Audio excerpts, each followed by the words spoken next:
திராவிட முன்னேற்ற கழகம் வந்து ஒரு வெள்ளையடிக்கப்பட்ட கல்லறை. அது கூட இருக்கிற காங்கிரஸ் வந்து ஒரு சிதிலம் அடைந்த மாளிகை. அவங்களோட இருக்கிற கம்யூனிஸ்ட் வந்து ஒரு முகவரி எழுதாத ஒரு கடிதம். அவங்க கூட இருக்கிற மதிமுக ஒரு நூல் இருந்த பட்டம். இப்படிப்பட்ட ஆண்டிகள்லாம் கூடி கட்டிய மடம் தான் இந்த ஆட்சி. ஜனநாயகம்ங்கிறது இதயத்தால் இயங்குவது. அதுக்கு வந்து சேவையும் தியாகமும் வந்து 2 சக்கரம் அந்த தேரை இயக்குறது. ஆனால் இவங்க என்ன நினச்சிக்கிறாங்கன்னா பெர்செப்ஷன், அரித்மேட்டிக்ஸு, நரேட்டிவ் இதை வச்சு அந்த தேரை ஓட்டிடலான்னு நினைக்கிறாங்க. அங்கே எங்கே ஜனநாயகத்தின் கொடி உயர்ற இடத்துல மூளைக்கும் தந்திரத்துக்கும் இடமில்லை. நிச்சயம் திமுக தோற்கும். இந்தியாவை ஆண்ட கொடுங்கோலர்கள் பலர் இருந்தாங்க. அவுரங்கசீப் இருந்திருப்பாரு, நிறைய கொடுங்கோலர்கள். அந்த ராஜாக்கள் காலத்தில் கூட இந்த மனோநிலை அரசர்களுக்கு இருந்ததாக எனக்கு தெரியல. நீங்கள் நினைக்கிற மாதிரி அப்படிலாம் வருவாங்க. நானே சிறுபான்மை சமூகத்தை சேர்ந்தேன். யார் ஆட்சியில் இருக்கணும் அப்படின்னு பார்ப்பாங்க. இப்போ சிறுபான்மை அப்படிங்கிறது கிறிஸ்தவர்களை எடுத்துக்கோங்க. அவங்களுக்கு இங்கே என்ன பிரச்சனை இருக்குது? இங்கேருந்து எருசலேமுக்கு மாறி போக சொல்கிறாங்களா? அவங்க எத்தியோப்பியாவிலேருந்து தப்பி வந்தவங்களா, இல்லாட்டி இஸ்ரேலேருந்து இடம் மாறி வந்தவங்களா? பாய் அவங்க வந்துடுவாங்க பாய் என்று சொல்லி இவங்க மட்டுமே இருக்கிறதுக்காக இஸ்லாமியர்களை முட்டாளாக நினைக்குது. சிறுபான்மையினரை, கிறிஸ்தவர்களை, இஸ்லாமியர்களை முட்டாளாக நினச்சி அவங்க வாக்குகளை கிட்டத்தட்ட திருடி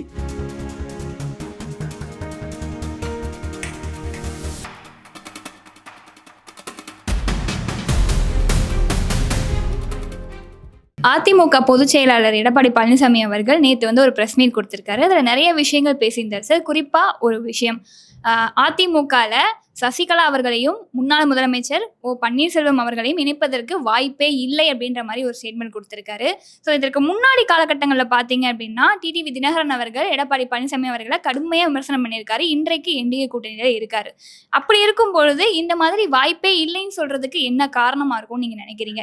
இந்த கேள்வியை நான் முன்னாடி வைக்கிறேன்னா, பெரும்பாலான ஊடகங்கள்ல இன்றைக்கு பேசுபொருள் ஆகிட்டு இருக்கிறது அதிமுகவில் என்ன பிரச்சனை இருக்கு, பாஜக என்ன பிரச்சனை இருக்கு அப்படின்றத மட்டும்தான் இருக்கே தவிர வேற எதுவும் இல்லை. அதனால இந்த கேள்வி இல்லை. இதுவே திராவிட முன்னேற்ற கழகம் தன்னை நோக்கி வருகிற அம்புகளை திருப்பி அதை எதிர்க்கட்சிகள் மீது திருப்பி விடுறதுக்காக ஒரு சாதுரியமாக இந்த பிரச்சனைகளை அவங்க வந்து முன்னிறுத்துறாங்க. அப்படி இல்லை. நீங்கள் சொன்ன 2 பேரையும் கட்சியை விட்டு நீக்கியது என்கிறது எடப்பாடியாருடைய தனிப்பட்ட முடிவு இல்லை, அது பொதுக்குழுவுடைய முடிவு. எனவே எடப்பாடியார் வந்து அதை தெளிவாக சொல்லியிருக்கார். யாரை சேர்க்கணும் சேர்க்கக்கூடாதுங்கிறது பொதுக்குழுவுடைய முடிவு. அதை சேர்ப்பதற்கு வாய்ப்பில்லை. அதை சொல்கிறதுக்கு அவர் யார் அப்படின்னா, பொதுக்குழு அவருக்கு அது அதிகாரங்களை கொடுத்துருக்கு. இது குறித்து முடிவெடுக்கிற அதிகாரத்தை பொதுக்குழு கொடுத்துருக்கு. நான் அந்த வழக்குகளை நடத்தினவன். எனவே இந்த விஷயத்தில் எடப்பாடியாருடைய முடிவுங்கிறது பொதுக்குழுவினுடைய முடிவு. பொதுக்குழு தான் அவர்களை ஏற்கனவே நீக்கியிருப்பதனால் எடப்பாடியாருக்கு பொதுக்குழு அந்த பொதுக்குழு அதிகாரம் அளித்து கொடுத்துருக்கனால அதை பொதுச் செயலாளர் அறிவித்திருக்கிறார். அதுதான் கட்சியினுடைய முடிவு. அரசியலை பொறுத்தவரை நிரந்தர நண்பனும் இல்லை, எதிரியும் இல்லை அப்படின்றது நம்மளால பார்க்க முடியும். அப்படி இருக்கும் பொழுது இனிமே வரக்கூடிய காலகட்டங்கள் 3 மாதம் தான் இருக்கு எலெக்ஷனுக்கு அப்படின்றப்போ எப்படினாலும் மாறலாம் இல்லை சார்? நான் வந்து யூகங்களுக்கு பதிலளிக்க முடியாது. இது கூட குறிப்பாக பதிலளிக்க வேண்டியது எங்கள் பொதுச் செயலாளர் தான். நீங்க இதுக்கு முன்னாடி பேசும்போது ஒரு விஷயம் சொல்லியிருந்தீங்க, தமிழ்நாட்டினுடைய நிலைமை இப்போ எப்படி இருக்குன்னு பாருங்க அப்படின்னு சொல்லிட்டு. ஸ்டாலின் அவர்களுக்கு தெரியுமா தெரியாதா அப்படின்னு தெரியல அப்படின்ற மாதிரி ஒரு விஷயம் சொல்லியிருந்தீங்க. ஸோ பாலியல் குற்றங்கள் தமிழகத்தில் அதிகமாக இருக்கு அப்படின்றப்போ இதை நம்ம எப்படி எடுத்துக்கிறது? தலைமை சரியில்லை அப்படின்னு எடுத்துக்கிறதா, இல்லை கீழே இருக்கக்கூடிய அதிகாரிகள் இதை பொருட்படுத்த மாட்டாங்க அப்படின்னு எடுத்துக்கிறதா? ஏன்னா திமுக இருக்கக்கூடிய கூட்டணி கட்சியில் இருக்கவங்க கூட ஒரு அறிக்கையுமே விடமாட்டாங்க அப்படின்ற கேள்வி வருது இல்லை? அதை நான் ஏற்கனவே சொல்லியிருக்கேன். திராவிட முன்னேற்ற கழகம் வந்து ஒரு வெள்ளையடிக்கப்பட்ட கல்லறை. அது கூட இருக்கிற காங்கிரஸ் வந்து ஒரு சிதிலம் அடைந்த மாளிகை. அவங்களோட இருக்கிற கம்யூனிஸ்ட் வந்து ஒரு முகவரி எழுதாத ஒரு கடிதம். அவங்க கூட இருக்கிற மதிமுக ஒரு நூல் இருந்த பட்டம். இப்படிப்பட்ட ஆண்டிகள்லாம் கூடி கட்டிய மடம் தான் இந்த ஆட்சி. எப்படி சரியாக இருக்கும்? அவங்க இப்போ எப்படி நடந்துட்டுருக்காங்கன்னா, இந்த ஆட்சி எங்கே தவறு செய்யுதுன்னா, மக்கள் அதிகாரத்தை கொடுத்தாங்க, வந்து உட்காந்துட்டாங்க. அப்போ ஆட்சி அதிகாரத்தில் இருக்கிற தலைவர், அந்த ஆட்சி அதிகாரத்தினுடைய முதல்வர் கண்டிப்புள்ள மிக்கவராக இருக்கணும். அவர் நாட்டு நடப்புகளை தினசரி அறிஞ்சிக்கணும். அவர் வாக்கிங் போகிறது, வீடியோ எடுக்கிறது, செல்ஃபி எடுத்துக்கிறது, சினிமா ரிவ்யூ பேசுகிறது, உறங்கவே இல்லை இரவெல்லாம் படத்தை பார்த்து உறங்கலைன்னு அவரே விமர்சகராக இறங்கி ப்ளூ சட்டை மாற ரேஞ்சுக்கு போகிறதெல்லாம் தவறு. இது அவர் முதலமைச்சருக்கு வேலை. அவர் நிர்வாகத்தை பார்க்கணும் தினசரி. புரட்சித் தலைவி, நான் வந்து அரசு வழக்கறிஞராக இருந்தவன். சென்னை உயர்நீதிமன்றத்தில் தமிழ்நாட்டுடைய லா அண்ட் ஆர்டருக்கான சிறப்பு வழக்கறிஞர் நான். அப்போது நீதிமன்றத்தில் வழக்குகள் குறித்து அடுத்த நாள் காலையில் 5 மணிக்கு அவங்ககிட்ட இருந்து அட்வொகேட்டுக்கு ஃபோன் வரும். நேற்று என்ன நடந்துச்சு நீதிமன்றத்தில்னு. அது நிர்வாகம். எடப்பாடியார் அந்த மாதிரி டெய்லி நிர்வாகம் பண்ணார். அதிகாரிகளை கூப்பிட்டு வச்சு இதில் எப்படி செய்யலாம், இந்த பிரச்சனையை எப்படி எதிர்கொள்வதுன்னு. எங்கேயுமே கூட்டமே நடக்கலையே. இப்போ நீங்கள் பார்த்தீங்கன்னா டிராஃபிக் போலீஸ் எங்கேயா இருக்காங்களா? நீங்கள் பார்த்துருக்கீங்களா? மெட்ரோ ட்ரெயின் வேலையாள்கள் தான் வந்து ஆடிருக்காங்க. டிராஃபிக் போலீஸே கிடையாது. ஏன்னு கேட்டால் டிராஃபிக் போலீஸ் மேலே நான் குறை சொல்லலை. ஏன்னா அவங்க வந்து டிராஃபிக் வயலேஷனுக்கு ஒரு கேஸ் போட்டால் மறு நிமிஷம் எம்எல்ஏட்ட திமுக எம்எல்ஏட்டு ஃபோன் வருது, மாவட்ட செயலாளர்கிட்ட ஃபோன் வருது, வட்டச் செயலாளர் ஃபோன் பண்ணுறான். உடனே விட்டுட்டா அந்த அதிகாரிக்கு எங்கே அது இருக்கும்? அவன் அவன் வந்து டிராஃபிக் கான்ஸ்டபிள் ஒரு வயலேட்டரை ஹெல்மெட் போடாமல் ஒருத்தர் வரார், நிறுத்தினா உடனே அவன் ஃபோன் எடுத்து பேசுறியான்னு கேட்குறான், மந்திரி லைனில் இருக்கிறாருங்கிறான். அப்படி இருக்கும்போது எப்படி ஒரு கட்டுப்பாடான ஒரு சட்டம் ஒழுங்கு அவங்க நிலைநிறுத்த முடியும்? எனவே போலீஸாரே வந்து கிட்டத்தட்ட ஓஞ்சி அவங்க அவங்க அவங்க வந்து வேலை செய்ய முடியாத நிலைமையில் இருக்காங்க. ஒரு டிஜிபி கிடையாது தமிழ்நாட்டுக்கு. ஒரு டிஜிபியை போடுறதுல என்ன பிரச்சனை உங்களுக்கு? இன்னும் டிஜிபி போடல, பொறுப்பு டிஜிபி. அந்த பொறுப்பு டிஜிபி விடுமுறையில் போயிடுறாரு. அப்படின்னா யார் இயக்குவா? ஒரு நிர்வாகம் இல்லாத ஒரு அவுரங்கசீப்தனமான ஒரு துக்ளக் தர்பார் நடைபெற்று கொண்டிருக்கிறது. அப்படி இருக்கும்போது சட்டம் ஒழுங்கு இப்படி தான் இருக்கும். நான் கூட அதை சொன்னேன், மனம் வேதனையோடு சொல்கிறேன். ஒரு நாளைக்கு நீங்களும் நானும் வெளியே இறங்கி இந்த இடத்துலேருந்து இறங்கி வெளியே போகிறோன்னா நம்மளை பாதுகாக்க வேண்டியது அரசுங்கிறது நேரடியாக ஸ்டாலின் இல்லை, போலீஸ். அந்த போலீஸின் கைகள் கட்டப்பட்டு விட்டால் எப்படி பாதுகாப்பாக வீடு போய் சேர முடியும்? எப்படி வாழ முடியும்? இன்றைக்கி நம்ம வந்து வீட்டை விட்டு வெளியே வந்து வேலைக்கு போயிட்டு வீட்டுக்கு திரும்புகிறோம் அப்படிங்கிறது கடவுள் கையில் இருக்குங்கிற லெவலுக்கு ஒரு அரசாங்கம் வந்துட்டுனா, அரசாங்கம் இதுக்கு அரசாங்கம் தான் காப்பாற்றணும். மக்களை பாதுகாப்பு அரசாங்கம். அந்த அரசாங்கமே சரியாக செயல்படாத போது இது போன்ற நடக்கும். குற்றங்கள் எல்லா ஆட்சியிலையும் நடக்கும், தவறு நடக்கும். அந்த தவறுக்கு இரும்பு கரம் கொண்டு அதை அடக்கி அந்த பிரச்சனையை மேலும் வலுவாகாதபடி அது மேலே நடவடிக்கை எடுத்து அந்த விசாரணை அதிகாரி தவறு செய்தால் வேறு விசாரணை ஏஜென்சிக்கு அதை கொடுத்து செய்ய வேண்டியது. இவர்களே எல்லாத்தையும் மூடி மறைச்சி ஜமுக்காலத்தை போட்டு மூடி மறைத்து விட்டால் அவங்க என்ன நினச்சிக்கிறாங்க? இந்த அரசாங்கம் என்ன நினைக்குது அப்படின்னா, ஜனநாயகம்ங்கிறது இதயத்தால் இயங்குவது. அதுக்கு வந்து சேவையும் தியாகமும் வந்து 2 சக்கரம் அந்த தேரை இயக்குறது. ஆனால் இவங்க என்ன நினச்சிக்கிறாங்கன்னா, பெர்செப்ஷன், அரித்மேட்டிக்ஸு, நரேட்டிவ், இதை வச்சு அந்த தேரை ஓட்டிடலான்னு நினைக்கிறாங்க. அங்கே எங்கே ஜனநாயகத்தின் கொடி உயர்ற இடத்துல மூளைக்கும் தந்திரத்துக்கும் இடமில்லை. நிச்சயம் திமுக தோற்கும். சார், நீங்கள் முதல்ல பேசும்போது சொல்லியிருந்தீங்க, ராஜ்யசபாவில் வந்து திமுக தமிழ்நாட்டில் நடக்கக்கூடிய பிரச்சனைகளை பேச மாட்டாங்கன்னு சொல்லி. ராஜ்யசபாவில் பேசாதது இருக்கட்டும், தமிழ்நாட்டில் நடக்கக்கூடிய பிரச்சனையை பேச மாட்டேன்றாங்க. ஏன்னா இங்கே பல குற்றங்கள் பெண்களுக்கு எதிராக நடந்துக்கிட்டே தான் இருக்குது. இப்போ சமீபத்தில் நடந்த விஷயங்களாக இருக்கட்டும். அவர் இன்னொரு விஷயத்தையுமே சொல்லியிருக்காரு, நம்மளுடைய முதல்வர், எல்லாரும் என்னை அப்பா அப்பான்னு கூப்பிடுறாங்கன்னு சொல்லி. தான் பொண்ணுக்கு இந்த நிலைமை வந்து அப்பா இப்படி தான் வேடிக்கை பார்ப்பாங்களா சார்?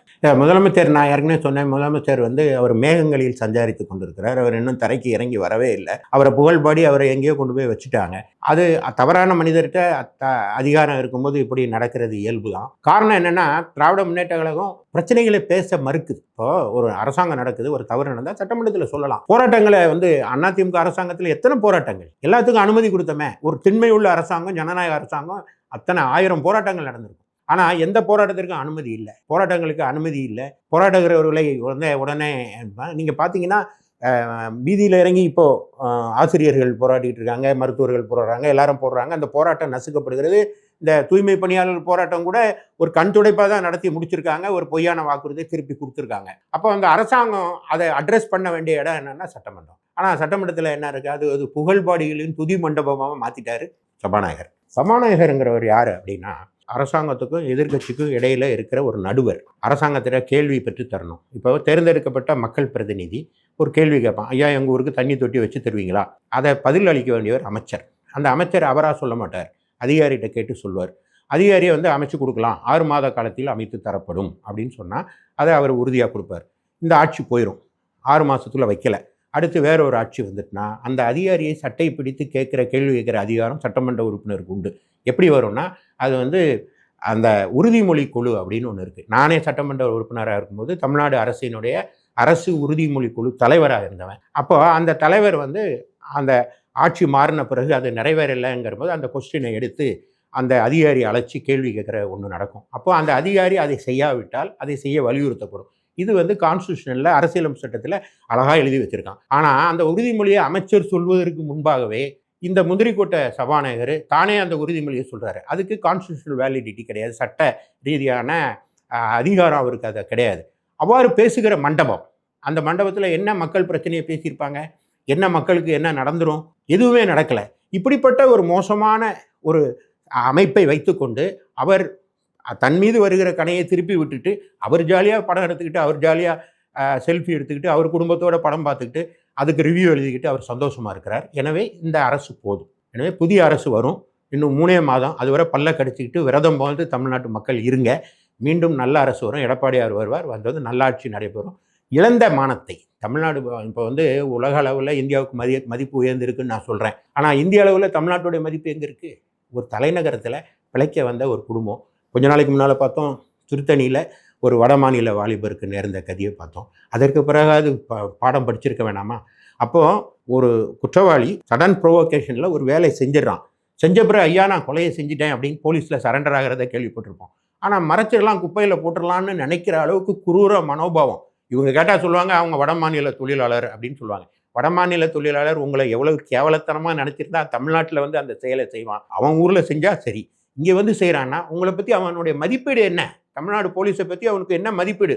இவங்க எதுவுமே கண்டுக்க மாட்டாங்க, இங்கே என்ன வேணாலும் செய்யலாங்கிறதுனா அது ஒரு நல்ல அரசாங்கமா?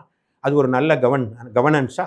ஆக மிக கேவலமான ஒரு அரசாங்கத்தை நடத்திக்கிற அரசு நிச்சயம் வீட்டுக்கு போகும். இந்த நிலைமை இருக்கும் பொழுது இன்னொரு பக்கம் கனிமொழி அவர்களாக இருக்கட்டும் இல்லை நம்மளுடைய முதல்வராக இருக்கட்டும் என்ன சொல்கிறாங்கன்னா, இந்தியாவிலேயே பெண்கள் பாதுகாப்பாக இருக்கக்கூடிய மாநிலம்னா அது தமிழ்நாடு தான். தமிழ்நாட்டில் சுதந்திரமாக பெண்கள் வேலைக்கு போயிட்டு வராங்க, அந்த அளவுக்கு அவங்களுடைய பாதுகாப்பை நாங்கள் உறுதி செஞ்சுருக்கோம் அப்படின்ற ஒரு ஸ்டேட்மெண்ட் எடுத்து வைக்கிறாங்களே. கனிமொழி வந்து ஸ்டாலினுடைய நல்ல தங்கை என்பதை தவிர இதுக்கு எந்த பதிலும் நான் சொல்ல விரும்பலை.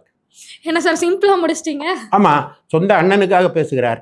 ஆனால் அவரை நம்பி இருக்கிற அவருக்கு வாக்களித்து தூத்துக்குடி மக்கள் வாக்களித்திருக்கிறாங்க, தமிழ்நாட்டு மக்கள் வாக்களித்திருக்காங்க. அவர் நாடாளுமன்ற உறுப்பினராக இருக்கார். அப்போ நடக்கிற அநியாயங்களை பார்த்து கொண்டு கேள்வி கேட்க வேண்டிய அவரே பாதுகாப்பாக இருக்கிறாருன்னு ஒரு கான்ஸ்டியூஷனல் பதவி வகிக்கிறவர் இவ்வாறு போய் பேசலாமா?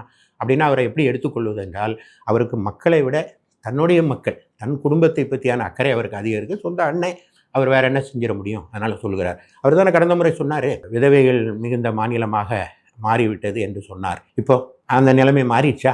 அதை பற்றி ஏதாவது பேசுகிறாங்களா? அதையெல்லாம் அவர் பேச மறுக்கிறார். மெழுகுவர்த்தி ஏந்தி நீங்கள் வந்து மணிப்பூர் பெண்ணுக்காக போகலாம். இப்போ இந்த இறந்து போன இந்த பச்சை குழந்தையோட இறந்து போன அந்த பெண்ணுக்கு மெழுகுவர்த்தி ஏந்த வேண்டாமா? இந்த நந்தனமா கலைக்கல்லூரியில் கேன்டீனில் சிதைக்கப்பட்டிருக்கிற அந்த பெண்ணுக்காக யார் மெழுகுவர்த்தி ஏந்துவது என்கிற கேள்வியை நான் கனிமொழிக்கு கேட்க விரும்புகிறேன். திமுகவில் இருக்கவங்க இதை மறைக்கிறதுக்கு என்ன கையில் எடுக்கிறாங்கன்னா, உங்களுக்கு தான் ஓசி பஸ் கொடுக்குறாங்கல்ல, மாதம் 1000 ரூபா கொடுக்குறாங்கல்ல, இதெல்லாம் பார்த்தாதா பெண்களுக்காக இவ்வளோ செய்த இந்த அரசாங்கம் அப்படின்னு சொல்கிறாங்களே. இந்தியாவை ஆண்ட கொடுங்கோலர்கள் பலர் இருந்தாங்க. அவுரங்கசீப் இருந்திருப்பார், நிறைய கொடுங்கோலர்கள். அந்த ராஜாக்கள் காலத்தில் கூட இந்த மனோநிலை அரசர்களுக்கு இருந்ததாக எனக்கு தெரியல. பரிசீல்களை வீசுவேன், வெள்ளிக்காசை அள்ளி வீசுவேன், நீங்கள்லாம் வாங்கிட்டு ஓரமாக இருக்கணுங்கிற சிந்தனை வந்து முடியாட்சியில் இருந்துச்சு. அவங்க கூட இறங்கி வந்து அக்பர் மரம் நட்டார், அக்பர் வந்து மக்களுடைய குறைகளை கேட்டார்னு பார்த்துருக்கோம். ஆனால் இப்படி ஒரு முடியாட்சியை இந்தியா, தமிழ்நாடு கண்டதில்லை, இந்தியாவே பார்த்ததில்லை. நாங்கள் கொடுக்குற பணத்தில் ஓசியில் போகிறீங்க, நாங்கள் கொடுக்குற பணம் நீங்கள் எங்கேருந்துங்க எடுத்துகிட்டு வந்தீங்க? திருவாரூர்லேருந்து கொண்டு வந்தீங்களா? அந்த பணம் இது எங்கள் பணம், எங்கள் மக்கள் பணம், வரிப்பணம். அந்த வரிப்பணத்தை கிட்டத்தட்ட பல லட்சம் கோடி நீங்கள் ஊழல் செஞ்சு வச்சுருக்கீங்கன்னு தமிழ்நாடு அரசாங்கம் கவர்னர்கிட்ட அதிமுக மனு கொடுத்துருக்கு. அவ்வளோ ஊழல் செஞ்ச பணத்தை நீங்கள் உங்கள் குடும்பத்தை, உங்கள் தன் பிள்ளை, தன் மக்கள்னு உங்கள் குடும்பத்தை வளப்படுத்திக்கிட்டு மக்களுக்கு நாங்கள் வீசிட்டோம் அதனால் வாக்களித்திருவாங்கன்னு நீங்கள் நினச்சிங்கன்னா நீங்கள் தப்பிதத்தின் தத்துப்பிள்ளையாக மாறிவிட்டீர்கள். தண்டனை உங்களுக்கு நிச்சயம் இருக்குது. காலம் உங்களை தமிழ்நாட்டில் ஆள அனுமதிக்காது. அதிமுக ஆட்சியில் இருக்கும்போது சின்னதாக துரும்பு விழுந்தா கூட ஐயோ பூகம்பமே வந்துருச்சு அப்படின்ற அளவுக்கு இப்போ ஆளும் கட்சியோட கூட்டணியில் இருக்கவங்களா இருக்கட்டும் இல்லை பத்திரிகைகளாக இருக்கட்டும் எல்லாருமே ஊதி அதை பூதாகரமாக்கினாங்க. இப்போ திமுக ஆட்சியில் இருக்கு, எவ்வளவோ அராஜகங்கள் நடந்துட்டு இருக்கு. இதை பற்றியெல்லாம் கண்டும் காணாத மாதிரி சின்னதாக ஒரு ட்வீட் கூட போட தயங்குறாங்களே, என்ன காரணத்தினால கூட்டணிகள் எல்லாம் அமைதியாக இருக்கு? அதாவது இதெல்லாம் கேள்வி கேட்க வேண்டிய அரசியல்வாதிகள் 4-5 சீட்டு பேரத்திற்கே படுத்து விடுகிறார்கள். அவங்க அதுக்கு மேலே இல்லை. அவங்கள நம்பி அந்த கூட்டணி கட்சிகளை இனி நம்புவதில் பலன் இல்லை. ஆனால் பெரிய ஆபத்து யாருன்னா பத்திரிகையாளர்கள் தான். நானே பத்திரிகையாளராக இருந்தவன் தான், ஸ்டூடெண்ட் ரிப்போர்ட்டராக இருந்தவன் தான். பத்திரிகையாளர்கள் உரிய நேரத்தில் அதை கேட்கணும். அதை விட ஆபத்து வந்து மாலை நேரங்களில் இந்த தொலைக்காட்சிகளில் வந்து உட்கார்ந்த அறிவுஜீவிகள், இவங்கெல்லாம் ஒரு கட்டமைப்பை ஏற்படுத்துகிறாங்க. எப்படின்னா, இந்த ஆட்சியில் பாலும் தேனும் ஓடுது, இந்த ஆட்சி வந்து மிகப்பெரிய ஒரு உன்னதமான ஒரு ஆட்சி, இது வந்து மக்களை சரியாக வழி நடத்திட்டு போகுது, இதன் மூலமாக சுபிட்சமான ஒரு சூழ்நிலையை நோக்கி தமிழ்நாடு போய் கொண்டிருக்கிறது ஒரு பொய்யை சொல்கிறாங்க. ஆனால் நிஜம் அது இல்லை. அப்பாறு சொல்லும்போது நாம் கற்ற கல்வி நமக்கு பயன்பட்டு மக்களுக்கு பயன்படணும், நாம் பெற்ற அறிவு இந்த மக்களுக்கு பயன்படணும்னு நினைக்கிறவன் தான் அறிவாளி. அப்படி இல்லாமல் அராஜகத்துக்கும் அநியாயத்துக்கும் துணை போகிற அறிவு வந்து அறிவே இல்லை. எனவே நீங்கள் இப்போ நான் கூட ஒரு முறை சொன்னேன், ஹிட்லருக்கு ஒரு கோயபல்ஸ், ஆனால் ஸ்டாலினுக்கு பல கோயபல்ஸ்கள். அது அவருடைய லக். பட்டியலினத்தவர்களுடைய தலைவன்னு சொல்லி நிற்கக்கூடிய திருமா அவர்களா இருக்கட்டும், காங்கிரஸுடைய மாநில தலைவராக இருக்கக்கூடிய செல்வ பெருந்தகை அவர்களா இருக்கட்டும், காமராஜரை பத்தி பேசினாங்க. அப்பெல்லாம் அவர் வாய் திறக்கல. எத்தனையோ பிரச்சனைகள், வேங்கை வேல் பிரச்சனையா இருக்கட்டும், இந்த மாதிரி பிரச்சனைகள்லாம் வரும்போது அந்த அளவுக்கு பெருசா குரல் கொடுக்கல. ஆனா திமுகவை யாராவது குறை சொன்னாலோ, ஸ்டாலின் அவர்களை குறை சொன்னாலோ, இவங்கெல்லாம் வந்து அவர் நல்லவருன்னு ப்ரூவ் பண்ண ட்ரை பண்றாங்களே. திருமாவளவனுடைய நிலைமை வந்து மிகவும் பரிதாபத்துக்குரியது. அவர் மேலேயே வன்கொடுமை கட்டவிழ்த்து விடப்படுகிறதுன்னு தான் நான் சொல்வேன். ஏன்னா தன்னுடைய மக்கள் வேங்க வயலில் பாதிக்கப்படும் போது அதை பற்றி அவர் பேச முடியாத சூழ்நிலைன்னா அப்புறம் எதுக்காக அவர் தலைவர் என்ன சித்தாந்தத்துக்காக இந்த கட்சியை அவர் நடத்துகிறாரு? தாழ்த்தப்பட்டவருடைய முன்னேற்றம், அவனுடைய பாதுகாப்பை உறுதி செய்கிறதுக்கு தான் அவர் இயக்கம் நடத்துகிறார். ஆனால் வேங்க வயலில் நடந்துச்சுன்னா யார் வந்து கம்ப்ளைண்ட் கொடுத்தாங்களோ அவங்க மீதே வழக்கு. பிளாஸ்டிக் சேர் கொடுக்கப்படுது. நீங்கள் இதயத்தில் இடம் தந்துடுவேன்னு கருணாநிதி சொன்னது பத்தாது, உங்களுக்கு ஏன் சரியாசனம் தர மாட்டேங்கிறாங்க? அதுவே ஒரு வன்கொடுமை தான். எனவே அவருடைய நிலைமை அவருக்காக நான் பரிதாபப்படுகிறேன். சரி, இப்போ அடுத்த விஷயம் என்னன்னா, இப்போ திமுகவோட கூட்டணியில் இருக்கவங்க எல்லாருக்குமே வந்து இப்போ தாவேக அப்படின்னு சொல்லிட்டு ஒரு ஆப்ஷன் இருக்கு. சீட் அதிகமாக கொடுக்கலன்னா நாங்கள் எல்லாம் அந்த பக்கம் போயிடுவோம் அப்படின்ற ஒரு பயத்தை திமுக கொடுக்குறாங்களா, இல்லை இந்த கூட்டணி கட் ஆகாதா? இல்லை, தாவேகங்கிறது அவரை ஆரம்பத்தில் இருந்தே ஜோசப் விஜய்னு கட்டமைச்சாங்க. அதோட நோக்கம் என்னென்னா, அவர் வந்து கிறிஸ்தவர்களுடைய பிரதிநிதி, அப்படி பிரதிநிதித்துவப்படுத்தி அவருடைய வாக்குகளை பெற்றலான்னு ஆரம்பத்தில் இதை பிளான் பண்ணது திராவிட முன்னேற்ற கழகம். நீங்கள் பார்த்தீங்கன்னா முரசொலிமாறனுடைய தபால் தலையை வெளியிட்டது யார்? அவர் தான் வெளியிட்டார். அவர் சும்மா 7 சினிமா நடிச்சிட்டு இருந்தவரை இழுத்துட்டு வந்தது வந்து திராவிட முன்னேற்ற கழகம். அவன் அதன் மூலமாக கிறிஸ்தவ வாக்குகளை பெறலாம், சிறுபான்மையினர் வாக்குகளை பெறலான்னு. ஆனால் சிறுபான்மையர் வாக்குகள் இப்பொழுது தன் கையை விட்டு போயிடும் விஜய் வெளியே போனால் அப்படின்னு அவங்க நம்புகிறாங்க. சிறுபான்மையினர்கள் முட்டாள்கள்லாம் இல்லை, நீங்கள் நினைக்கிற மாதிரி அப்படிலாம் வருவாங்க. நானே சிறுபான்மை சமூகத்தை சேர்ந்தவன் தான். யார் ஆட்சியில் இருக்கணும் அப்படின்னு பார்ப்பாங்க. இப்போ சிறுபான்மை அப்படிங்கிறது கிறிஸ்தவர்களை எடுத்துக்கோங்க. அவங்களுக்கு இங்கே என்ன பிரச்சனை இருக்குது? இங்கே இருந்த எருசலேமுக்கு மாறி போக சொல்கிறாங்களா? அவங்க எத்தியோப்பியாவிலேருந்து தப்பி வந்தவங்களா, இல்லாட்டி இஸ்ரேலேருந்து இடம் மாறி வந்தவங்களா? இங்கே பிறந்தோம், இங்கே வாழ்ந்தோம். ஆனால் நீங்கள் அதிமுக, அவர் திமுக, அவர் கம்யூனிஸ்ட், இவர் காங்கிரஸுங்கிற மாதிரி, நீ இந்து, இவர் ஒரு முஸ்லீம், நான் கிறிஸ்டியன், அவ்வளோதான். நான் வந்து தமிழன், நான் தேசத்தால் இந்தியன், அப்படி தான் எல்லா கிறிஸ்தவர்களும் இருக்கிறாங்க. ஆனால் கிறிஸ்தவர்கள் நலன் பாதிக்கப்படுதுன்னு சொல்கிற திராவிட முன்னேற்ற கழகம் அப்படி சொல்லி வாக்குகளை வாங்கி வசதியாக ஆட்சியில் வந்துட்டு இப்போ தென் மாவட்டங்களில் பள்ளிகளை நடத்துது கிறிஸ்தவ நிறுவனங்கள். அந்த பள்ளிகளில் வேலை செய்கிற ஆசிரியர் பெருமக்கள் கிறிஸ்தவ சமுதாயத்தை சேர்ந்தவர்கள், அவர்களுக்கு அதில் முன்னுரிமை இருக்குது. அந்த வேலைக்கு வேட்டு வைக்கிற மாதிரி நடவடிக்கைகளை டெட் என்று சொல்லப்படுகிற அந்த தேர்வு அவசியம் இல்லை அப்படின்னு உச்சநீதிமன்றம் தீர்ப்பு கொடுத்த பிறகும் அதை எதிர்த்து இங்கே தனியாக ஒரு சிங்கிள் ஜட்ஜிட்ட அந்த ஆர்டர் வரும்போது அதில் அந்த ஒரு ஜிஓவை போட்டிருந்தா அவங்க பாதிக்கப்படாத நிலை வந்திருக்கும். ஆனால் அந்த ஜிஓவை இன்னைக்கு வரை பாஸ் பண்ணாதது தான். இப்போ நேற்று கடைசி நேரத்தில் காலம் போன காலத்தில் இஸ்லாமியர்களை கூட்டி வைத்து நான் உங்களுக்கு எல்லாமாக இருப்பேன் அப்படின்னு சொன்னேன். ஏன் இங்கே இருக்கிற இஸ்லாமியர் தானே நம்மளுடைய ஜனாதிபதியாக இருந்த அப்துல் கலாம், அவரை கறிக்கடை கலாம்னு சொன்னது யார்? முதல் தடவை பாரதிய ஜனதா தான் அவரை இதாக்குது, அவரை ஜனாதிபதி ஆக்குது. 2வது முறை அவர் ஜனாதிபதியாகும் வாய்ப்பு குடியரசுத் தலைவரை ஆக்கணும்னு அம்மா நினைச்சாங்க. ஆனால் பிரதிபா பட்டீல் எங்கேருந்து வந்தார்? அவர் திராவிடத்தின் தவ புதல்வியா அல்லது அவர் தமிழர்களோட தலைவியா? அந்த பிரதிபா பட்டீலை ஆக்கணும்னு ஒத்தக்காலில் நின்றது திராவிட முன்னேற்ற கழகம். அப்போது அதை எதிர்த்து நின்றது அதிமுக. அது மட்டும் இல்லாமல் பள்ளிவாசலில் நோன்பு காலங்களில் கஞ்சி கொடுக்கணும் அப்படிங்கிற சிந்தனை நீங்கள் அரேபிய நாடுகளில், இஸ்லாமிய நாடுகளில் அப்படி ஒரு சிந்தனை இல்லை. ஆனால் அந்த சிந்தனை புரட்சி தலைவி அம்மாவுக்கு வந்துச்சு, அவங்க தான் கொடுத்தாங்க. அது மாதிரி நீங்கள் ஹஜ் யாத்திரைக்கு மானியம் இல்லைங்கிற ஒரு நிலைமை வரும்போது அதை கொடுக்கறது எடப்பாடியார் ஆட்சி. இப்படி பல விஷயங்களை அடுக்கிக்கிட்டே போகலாம். ஆனால் இதெல்லாத்தையும் மறைச்சிட்டு பாய் அவங்க வந்துடுவாங்க பாய் என்று சொல்லி இவங்க மட்டுமே இருக்கிறதுக்காக இஸ்லாமியர்களை முட்டாளாக நினைக்குது. சிறுபான்மையினரை, கிறிஸ்தவர்களை, இஸ்லாமியர்களை முட்டாளாக நினச்சி அவங்க வாக்குகளை கிட்டத்தட்ட திருடி அபகரித்து ஏமாற்றி அதை பெற்று ஆட்சியில் எந்த சிறுபான்மையினர் வாக்குகளால் அவங்க உட்கார்ந்துருப்போமோ அவங்களுக்கு எதிரான எல்லா காரியங்களையும் தொடர்ந்து செய்து ஆட்சி அதிகாரத்தை அனுபவி கொண்டுறது திமுக. இந்த மக்கள் சிறுபான்மை உணர்ந்திருக்கிறாங்க. இப்போ கூட ஒரு விஷமமான ஒரு பிரச்சாரம் செஞ்சுட்டு இருக்காங்கன்னு கேள்விப்பட்டேன். அதாவது அதிமுக அரசு அமைஞ்சிரும் அப்படிங்கிறத அவங்க கொள்கை அளவில் ஒத்துக்கிட்டாங்க. அப்படி அமைந்தால் இஸ்லாமியர்கள், கிறிஸ்தவர்கள் பேர் கொண்ட தெருக்கள் பெயர்கள்லாம் மாற்றப்படும். அது மாதிரி கெபின்னு சொல்கிற மாதிரி இந்த சிறு வழிபாட்டு தலங்களெல்லாம் அதிமுக அனுமதிக்க நாங்கள் மாட்டோம் அப்படின்னு பாஜகவுக்கு ஒரு உடன்பாட்டுக்கு வந்திருக்காங்கன்னு ஒரு சர்க்குலேஷனில் ஒன்று விட்டுருக்காங்க. இதெல்லாம் நீங்கள் மிக இழிவான ஒரு செயல். பைபிளில் ஒரு வசனம் இருக்குது. அதாவது ஒரு தேசத்தின் பாவத்தின் நிமித்தம் அதிகாரிகள் அநேகராக இருக்காங்க, நிறைய குழு போட்டிருக்காங்க இந்த அரசாங்கம். அது பைபிள் வசனம். அது பாவ அரசாங்கங்கிறனால தான் அதிக குழுக்கள்.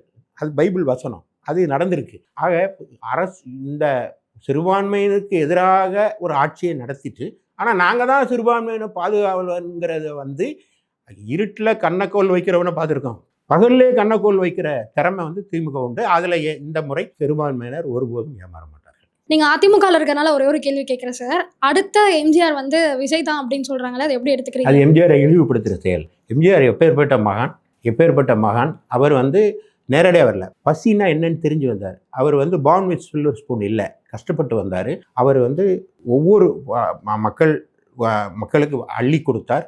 அள்ளி கொடுங்கள்னு அவருடைய இயக்கத்தை சொல்லி கொடுத்தார். திராவிட பாரம்பரியத்தில் வந்தவர். அவர் ஆரம்பத்தில் காமராஜரை தன் தலைவராக ஏற்றுக்கொண்டவர். ஆனால் அண்ணா தான் என்னுடைய வழிகாட்டி என்று திராவிட முன்னேற்ற கழகத்தில் வந்து இணைந்து திராவிட முன்னேற்ற கழகத்தில் தப்பு நடக்கும்போது அதை தட்டி கேட்டு மக்களை சந்தித்தார். ஒவ்வொரு முறையும் மக்களை பார்ப்பார், எல்லா இடங்கள்லையும். ஒரு முறை அவர் திண்டுக்கலுக்கு போயிட்டு ஒரு கூட்டத்தில் ஒருவர் மரித்து விட்டார் என்று கேள்விப்பட்டு அந்த குடும்பத்தை அழைத்து அடுத்த முறை கூட்டத்திற்கு செல்கிற போது அந்த குடும்பத்தினுடைய பொருளாதார சூழ்நிலை என்னன்னு அந்த வாழ வழிவகை செய்வதற்கான உதவிகளை செஞ்சுட்டு வந்தவர். 41 பேரை பார்க்காதவர் எங்க, நேரடியாக சென்று சந்தித்தவருங்க. அவரோடு ஒப்பிடுவது என்பது எம்ஜிஆருக்கு, இதை சொல்றது செங்கோட்டையன் வந்து எம்ஜிஆருக்கு செய்யும் இழுக்கு என்று நான் குறிப்பிட விரும்புகிறேன். ஐயா, ஒரு வாக்கோட மதிப்பு என்னன்றது உங்களை விட வேற யாருக்கும் தெரியுமா அப்படின்றது எனக்கு தெரியல. அதனால இந்த கேள்வியை நான் வைக்கிறேன். மறுபடியும் வந்து நான் கேட்க போகிறது வந்து ஓபிஎஸ் அவர்களை பற்றி தான். இபிஎஸ் அவர்கள் ஒரு முடிவு எடுத்தால் ரொம்ப தீர்க்கமாக இருப்பாங்க. அது இருக்கட்டும் ஒரு பக்கம். என்டிஏ கூட்டணியாக இருந்தாலும் தமிழகத்தில் அதிமுக தலைமையிலான கூட்டணி தான். அதிமுகவில் ஓபிஎஸ்க்கு இடமே இல்லை அப்படின்னு சொல்லிட்டாங்க. ஆனால் ஒருவேளை பிஎஸ் கோயல் இல்லை நம்ம என்டிஏ கூட்டணியிலேருந்து பெரிய தலைகள் வந்து முயற்சி பண்ணி கூட்டணிக்குள்ளே கொண்டு வந்தால் அதுக்காவது ஒத்துப்பாரா? ஏன்னா வந்து ஒரு ஓட்டும் இப்போ முக்கியம். நம்மளுக்கான சண்டை இல்லை, நம்ம எதிரி இங்கே வேற ஒருத்தராக இருக்கும்போது நம்ம அப்படி களம் ஆட வேண்டியதாக இருக்கிறதுனால கூட்டணியில் அவரை உள்ளே கொண்டு வந்தா, அதாவது அதிமுகவுக்குள்ளே இல்லாமல் கூட்டணியில் அவரை உள்ளே கொண்டு வந்தா அவரோட நிலைப்பாடு என்னவா இருக்கும்? நான் ஏற்கனவே இதுக்கு பதில் அளித்திருக்கிறேன். இதுக்கு பதில் சொல்ல வேண்டிய ஒரு பொதுச் செயலாளர். அவரை நீக்கினதுங்கிறது பொதுக்குழுவுடைய முடிவு. பொதுக்குழு முடிவெடுத்து இது தொடர்பான எல்லா அதிகாரங்களும் எடப்பாடியாருக்கே கொடுத்துருக்கனால எடப்பாடியார் நேற்று அறிவிச்சிட்டார். நான் சொல்கிறேன், உங்களுடைய நோக்கம் என்ன? திராவிட முன்னேற்ற கழகத்தை ஆட்சியை விட்டு அகற்றணும். என் கூட்டணியில் வந்து தான் அகற்றணுமா? நீங்கள் வந்து சொல்லுங்கள், திராவிட முன்னேற்ற கழக அரசு மோசமான அரசு, இந்த அரசு தொடர வேண்டாம், நான் இல்லாட்டும் பரவாயில்ல, இந்த அதிமுக அரசு அமையட்டும்னு சொன்னால் அவர் அரசியல்வாதி. இன்னொன்று, ஒருத்தரை வந்து நம்ம வெறுக்கிறதுக்கு அவங்கள வந்து நிராகரிச்சா போதும், புறக்கணிச்சா போதும் அப்படின்றது வந்து அதை விட பெருசாக யாரையும் நம்மளை உதாசீனப்படுத்த முடியாது. அந்த செயலை தான் வந்து ஆதவ அர்ஜுனா வந்து என்ன பண்ணுறாருன்னா, நேற்றோ முந்தா நாளோ மேடையில் பேசும்போது அதிமுக காரங்க பேச ஆரம்பிச்சிட்டாங்க, தயவு செய்து அவங்களுக்கு யாரும் பதில் கொடுக்க வேண்டாம், நம்ம எதிரி திமுக தான், அவங்களோட பேசி நம்ம நேரத்தை வீணாக்கக்கூடாது அதிமுகவுக்கு பதில் சொல்லி அப்படின்றாரு. ஆதவ அர்ஜுனை பற்றி நான் சொல்ல விரும்புகிறேன். அவர் ஒரு அரசியல் பிள்ளை பிடிக்காரர். அவர் ஏற்கனவே அவர் பிடிச்சி வச்சிருந்தவர் தான் திருமாவளவன். அவரை விடுவிச்சுட்டாங்க, பாவம் அவர் நல்ல நேரம் தப்பிச்சுட்டாரு. இப்போ இது விஜயை அவர் பிடிச்சி வச்சிருக்காரு. அவர் தமிழ்நாட்டுடைய அரசியலினுடைய 6வது விரல் வந்து அவசியம் இல்லாத அருவருப்பு. கொடுக்குற விஷயம் கொஞ்சமாக இருந்தாலும் அதை விளம்பரப்படுத்துறதுல திமுகவை மிஞ்சவே முடியாது. அதுக்கு ஒரு சிறந்த உதாரணமாக அச்சு சொன்னும்போது சொன்னாங்க, 1000 ரூபா மாதம் கொடுத்துட்டு அப்படின்றது. 1000 ரூபா அப்படின்றது அவங்க வந்து 1,13,00,000 பேர் கொடுத்துட்டு இருந்தாங்க. இப்போ கடைசியாக நடந்ததில் இப்போ 1,30,00,000 பெண்களுக்குன்னு சொல்லியிருக்காங்க. அதுவும் ஆட்சிக்கு வந்து 1.5 ஆண்டுகள் கழித்து தான். அப்படி நம்ம கணக்கு போட்டால் கூட இது வரைக்கும் அவங்க ஒரு பெண்ணுக்கு கொடுத்தது அப்படின்னா ஒரு 29,000 வச்சுக்கலாம். நான் எல்லா பெண்களுக்கும் இல்லை, அதில் ஆரம்பத்தில் அதில் பயன்பெற்றவங்களுக்கு ஒரு 29,000 பயனடைஞ்சிருக்குது. ஆனால் அதிமுக அரசு இருந்தப்போ தாலிக்கு தங்கம் அப்படின்றது 8 கிராம். இன்னைக்கு இருக்க தங்கம் விலைக்கு அது 1,35,000 ரூபா. 12 லட்சம் பெண்கள் அது மூலமா பயனடைஞ்சிருக்காங்க. அதோட இல்லாம 10வது முடித்தவர்களுக்கு ஒரு பெரும் தொகை, டிகிரி படிச்சவங்களுக்கு ஒரு 50, அந்த மாதிரி கொடுத்து இவ்வளவு பெரிய தொகையை கொடுத்து நீங்க 1000 ரூபா கொடுக்குற அவங்களே பட்டி தொட்டியெல்லாம் பப்ளிசிட்டி பண்ணும்போது நம்ம அதை இன்னும் ஸ்ட்ராங்கா எடுத்து கொண்டு போக வேண்டிய அவசியம் இருக்குதான்னு நினைக்கிறீங்களா? அதாவது அதிமுக அரசாங்கம் வந்து புரட்சி தலைவர் வழிகாட்டிய அரசாங்கம். அதை வந்து அது இலவசங்கிற வார்த்தை கூட பயன்படுத்தக்கூடாதுங்கிறது, விலையில்லா அப்படிங்கிற வார்த்தையை கொண்டு வரணுங்கிற உயரிய சிந்தனை கொண்டது அதிமுக. வலது கை கொடுக்கறதே இடது கைக்கு தெரியக்கூடாதுன்னு சொல்லுவாங்க. எனவே அதிமுக அந்த தமிழ் பாரம்பரியத்தில் புரட்சி தலைவர் காட்டிய வழியில் நடக்குது. மக்கள் அறிவாங்க. நாங்கள் வந்து இப்போ நேற்று கூட சபாநாயகர் நேற்று பேசியிருக்கார், தங்கம் விலை உயர்ந்ததுக்கு என்ன காரணம்னா அந்த தங்கத்தை தானங்க நாங்கள் கொடுத்துட்டு இருந்தோம், அதை நிறுத்திட்டு நீங்கள் இந்த பேச்சு பேசலாமா? ஊரில் ராதாபுரத்தில் குடிக்க தண்ணி இல்லை, ஆனால் தங்கம் விலை உயர்ந்துச்சுன்னு பேசிகிட்டு இருக்கார். காரணம் அவருடைய சிந்தனை மேலே போயிடுச்சு. நாங்கள் இந்த அன்றாடம் குடிக்க தண்ணி வேணும், சாப்பாடு வேணும்னு கேட்டுட்டு இருக்கோம். அவர் தங்கத்தை பற்றி பேசிகிட்டு இருக்கார். இதில் இருந்தே அவர்கள் மாளிகையில் உலாகிறவர்கள் நாங்கள் மக்களோடு இருப்பவர்கள்ங்கிறது உங்களுக்கு புரிஞ்சிருக்கும். சரி, இப்போ நான் வந்து சில தலைவர்களுடைய பேரை சொல்லுவேன். அவங்க பேரை கேட்ட உடனே உங்க மைண்ட்ல டக்குன்னு ஒரு விஷயம் வரும்ல சார், அது ஒரு வரியில சொல்லுங்க சார். ஆரம்பிக்கலாமா சார்? எம்ஜிஆர். வள்ளல். புரட்சி தலைவி அம்மா. தைரியம். எடப்பாடியார். நிர்வாகி. மோடி. சிறந்த ஆளுமை. நயனா நாகேந்திரன். சிறந்த நிர்வாகி. ஸ்டாலின். மேகங்களில் உலாவுவர். விஜய். அவர் தத்துப்பிள்ளை. சீமான். சிறந்த பேச்சாளர். உதயநிதி. ராஜா வீட்டு கண்ணுக்குட்டி. அன்புமணி. சிறந்த சிந்தனையாளர். திருமாவளவன். தோல்வியடைந்த போராளி. ராகுல் காந்தி. விளையாட்டு பிள்ளை. சார், இதுவரைக்கும் நம்ம பார்த்த தலைவர்களை விட இப்ப நான் சொல்ல போறதா பெரிய தலைவர் சார். அதுவும் இளம் வயதிலே சாதனையாளர்னு கூட சொல்லலாம். இன்பநிதி. பாவம், குழந்தையை பத்தி நான் பேச விரும்பல. எங்க கூட இணைந்து பல கருத்துக்களை பகிர்ந்துக்கிட்டீங்க. நாங்க கேட்ட எல்லா கேள்விகளுக்குமே பதில் அளிச்சிங்க. ரொம்ப நன்றி சார். உலக தமிழ் சொந்தங்களுக்கு வணக்கம். நான் ராஜவேல் நாகராஜன். பேசு தமிழா பேசு வலையொலியுடைய வளர்ச்சிக்கு நீங்களும் உறுதுணையாக இருக்கணும்னு நினச்சிங்கன்னா இந்த வீடியோடைய டிஸ்கிரிப்ஷனில் இருக்கக்கூடிய ரேசர் பே லிங்கை கிளிக் பண்ணுங்கள். அந்த லிங்க்கில் போயிட்டு உங்களுக்கு விருப்பமான தொகையை பேசு தமிழா பேசுவனுடைய வளர்ச்சிக்கு உங்களுடைய பங்களிப்பாக நீங்கள் கொடுக்கலாம். நன்றி, வணக்கம். பேசு தமிழா பேசு சேனலுக்கு ஆதரவு தந்து கொண்டிருக்கக்கூடிய பார்வையாளர்களுக்கு வணக்கம். அரசியல் ஆன்மீகம்னு மட்டும் இல்லாம இப்போ ஹெல்த்லயும் நம்ம வந்தாச்சு. ஹெல்த் சம்பந்தமான பிரச்சனைகளுக்கும் ஹெல்த் டிப்ஸுக்கும் ஹெல்த் கேருக்கும் இல்ல ஹெல்த் பத்தி ஏதாவது தெரிஞ்சுக்கணும் அப்படின்னு நினைச்சீங்கன்னா ஹெல்த் குரு சேனல் கண்டிப்பா உங்களுக்கு யூஸ்ஃபுல்லா இருக்கும். பேசு தமிழா பேசு சேனலுக்கு கொடுக்கக்கூடிய இதே சப்போர்ட்டை ஹெல்த் குரு யூடியூப் சேனலுக்கும் கொடுத்து அந்த சேனலை சப்ஸ்கிரைப் பண்ணி உங்க நண்பர்களுக்கு ஷேர் பண்ணும்படி கேட்டுக்கிறோம். நம்ம ஹெல்த் குரு சேனலோட லிங்கை டிஸ்கிரிப்ஷன்ல தரோம், மறக்காம செக் பண்ணி பாருங்க.